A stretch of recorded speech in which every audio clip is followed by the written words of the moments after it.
this is how you can make a jump cut in iMovie. So we're gonna select one file right here, and then we're gonna tap on edit, and as you can see, this is my timeline right here, and like as you can see right here, I'm on the left side, then I'm on the right side, and then I'm in the middle.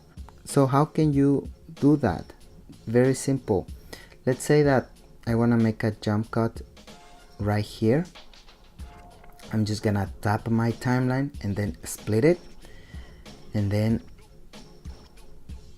I'm gonna tap again here and split it again, and I'm gonna make the jump cut right here. So let's tap on that little segment and then split it again, and this is gonna be my jump cut right here, my main one that I'm gonna make the change right now. So I'm gonna select this segment right here, and then I'm gonna go to this little icon right here on top, tap on it, and then with your two fingers at the same time on this area, you're gonna tap with two fingers and drag, so you're making a zoom.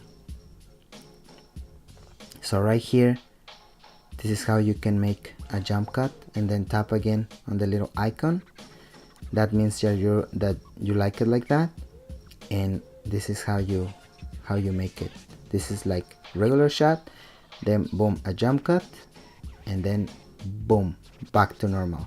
This is also helpful in case like you wanna like switch places. I mean, you cannot tell a lot right here because I have a white background, but if you wanna like right here right now, like you can move places like in an instant, very easy, and you can tell it's very fast. Boom, boom. So that effect is very simple, but sometimes we don't know how to do it. That's the jump, and this is back to normal. That's the way to do it. Thanks for your time, and if you want to support this channel, I'm gonna leave some links in the description.